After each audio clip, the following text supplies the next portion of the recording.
Bueno, iniciamos con el título. A mí personalmente, para empezar, al momento de que nos dejó la actividad, al abrir el documento, esta es una frase que me impactó mucho para lo personal: crear o morir. ¿Qué quiere decir al crear o morir? Era una incógnita que yo mismo me hice. ¿Qué quiere decir crear o morir? Es algo muy fuerte, así por así decirlo. Este es un libro que fue escrito por Andrés Oppenheimer. Y estos 5 capítulos que nos mencionan van a ser como características, reseñas o que nos van a dar a entender sobre la innovación, la creatividad, entre otros componentes. Vamos a empezar con un lugar, ese sencillo, es un epicentro. Ahí están las empresas más grandes mundialmente. Por ejemplo, está Apple, entre otras empresas. Y el surgimiento de esta es: ¿por qué están ahí? Entonces llegamos a la conclusión de que ahí están los más queridos, entre comillas. ¿Por qué? Es un ambiente donde están ahí personas de todo tipo, de todas características, donde, por ejemplo, una característica muy importante es que en ese lugar están mayor cantidad de gays. Eso nos hace entender que tienen una mente muy abierta, lo que favorece a la creación, a la imaginación de todo tipo. Una de las cosas que ahí están son las impresoras 3D, los drones que reparten pizzas, o los autos que están sin conductor, el Internet de las cosas. El Internet de las cosas, ¿qué quiere decir? Así como el Internet une a personas, también une objetos, como por ejemplo las luces están conectadas con sensores que cuando uno llega a un cierto lugar se activan solas, o las puertas deslizantes que al momento de se deslizan solas para ingresar el vehículo. Después están los relojes que toman el pulso, la supercomputadora, la educación personalizada. ¿Qué quiere decir la educación personalizada?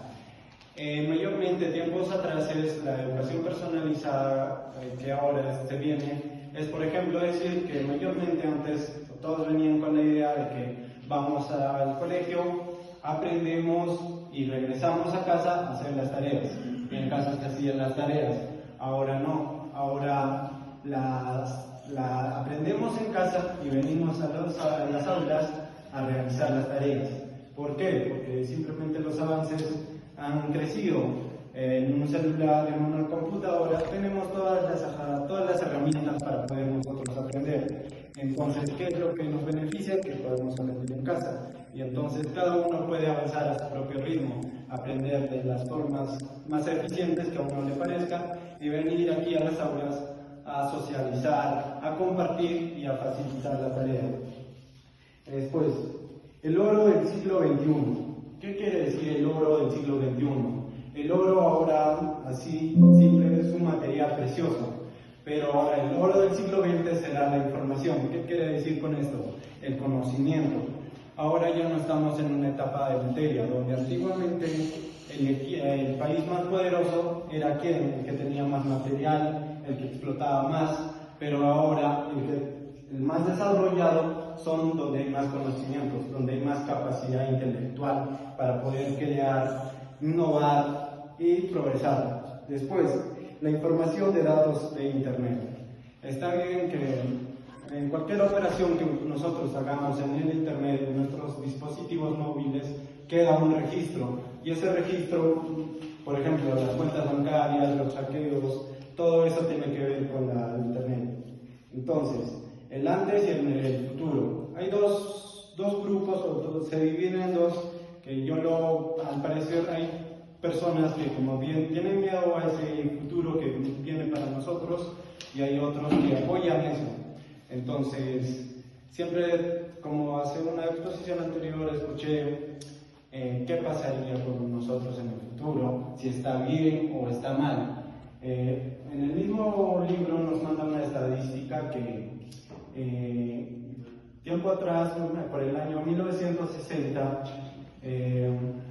se creó hubo un desarrollo, se terminó O sea, la tecnología nos trajo un beneficio donde se acortó la plaza de la pobreza de un 52% a un 20%. Es decir, que la tecnología sí nos aporta y cierra esas brechas de la pobreza. Ahora, el trabajo mental y el trabajo manual. ¿Qué quiere decir eso? Que, como ya dije en el tiempo pasado, que era más el trabajo manual, era, por ejemplo, algo antiguo que es los chasis, que conocen antiguamente con los incas. Los chasis, para entregar una carta tenían que hacer toda una ruta. Y ahora simplemente apretamos un botón y el mensaje llega a cualquier parte del Perú, de todo el mundo. Después, por ejemplo, un caso muy importante que tiene que ver con la innovación, con el poder de intentar esas cosas que nosotros tenemos miedo, porque el miedo es inevitable, todos le tenemos miedo a algo o a cualquier cosa. En ese caso tenemos a fallar la bombilla.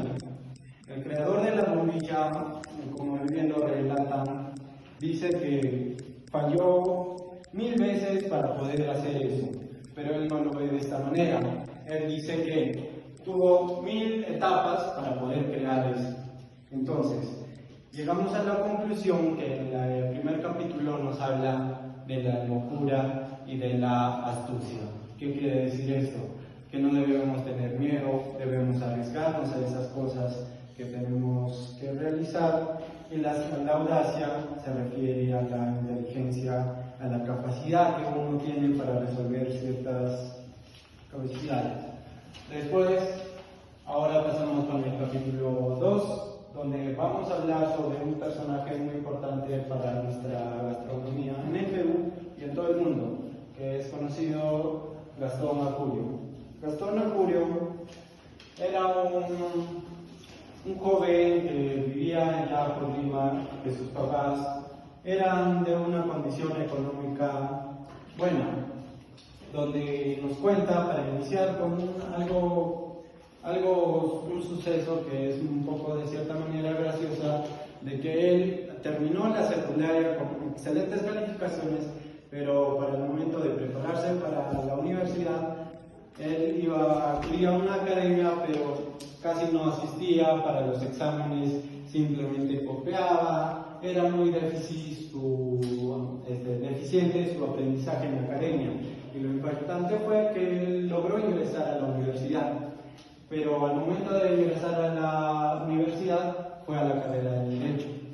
Entonces ahí ocurrió un cierto problema, que era que, como era el único hijo varón de su padre y que contaba con 4 mujeres, tenía de cierta manera una responsabilidad, y su padre quería que él fuera o siguiera ese camino entrelazados con la política, el derecho y más. Y entonces ocurrió lo inevitable, porque cuando no haces algo que te gusta, te aburre de cierta manera en poco tiempo a largo plazo, y eso le ocurrió y dejó la universidad.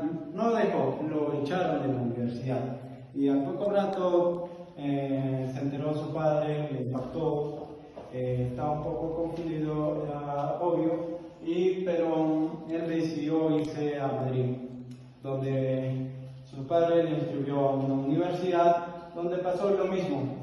A los pocos meses se aburrió, no le gustaban las clases, para él era un sufrimiento estar en eso, y a escondidas se cambió a un curso de hotelería donde aprendió gastronomía. Y poco a poco él fue descubriendo eso, que le gustaba la gastronomía, que era lo que él quería. Y fue así que lo logró.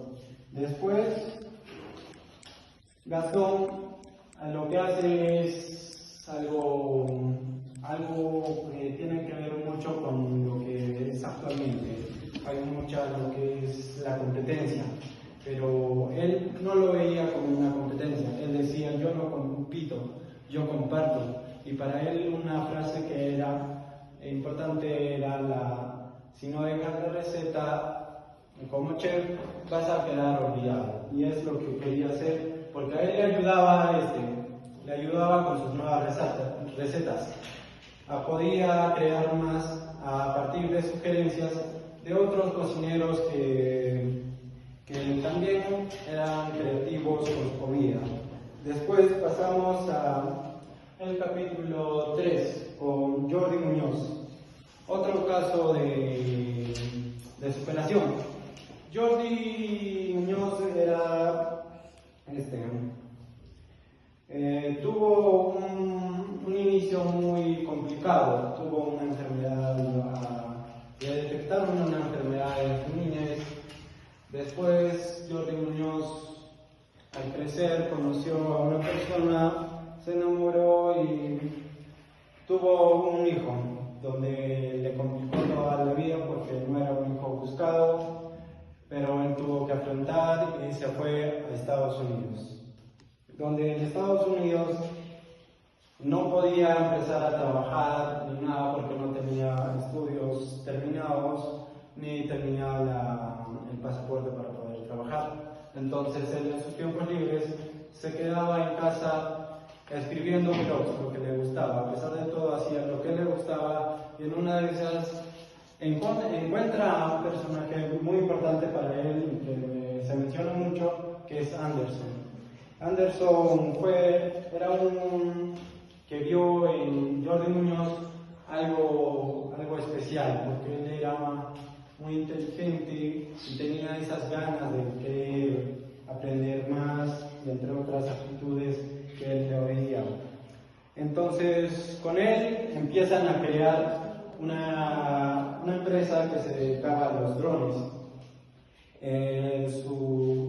Poco a poco esta empresa fue creciendo con gente talentosa, con gente que podía aportar más, y con eso vinieron nuevamente la tecnología, donde hubo contribución de muchas personas porque era algo internacional y donde todos podían aportar y participar. Después pasamos con el capítulo 4.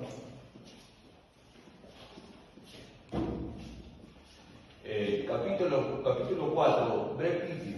Estas máquinas 3D fueron inventadas en el año 1986 por el ingeniero Charles Hulk y otros trabajadores. Brexit, creador de Makerbox, democratizó la impresión 3D y ahora cualquiera puede fabricar sus propios objetos desde casa. Y así iniciando la revolución, una nueva revolución industrial. La impresión 3D impacta industria, medicina y el arte. El mensaje de este capítulo es claro: las empresas deben innovar o desaparecer, porque la tecnología cambia la economía de un país.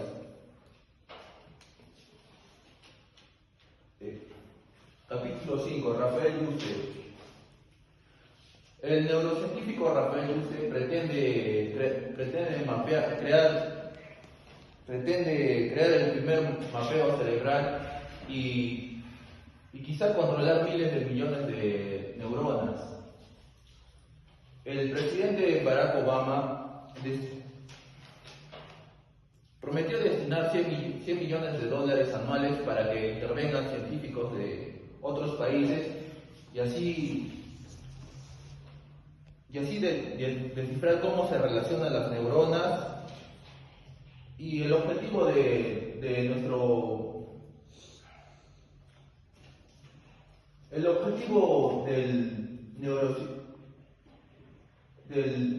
objetivo de Rafael Yuste es curar las enfermedades neurológicas y mejorar la calidad de vida de las personas.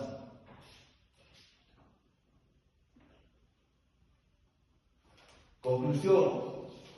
La conclusión de nuestros 5 capítulos es: la innovación es clave para el progreso de los países y los recursos naturales no aseguran el desarrollo de un país. La educación y la creatividad sí. La reflexión final, el mensaje de Oppenheimer es inspirador. Todos podemos innovar desde la cocina hasta la neurociencia. Crear o morir es la decisión histórica de nuestra región.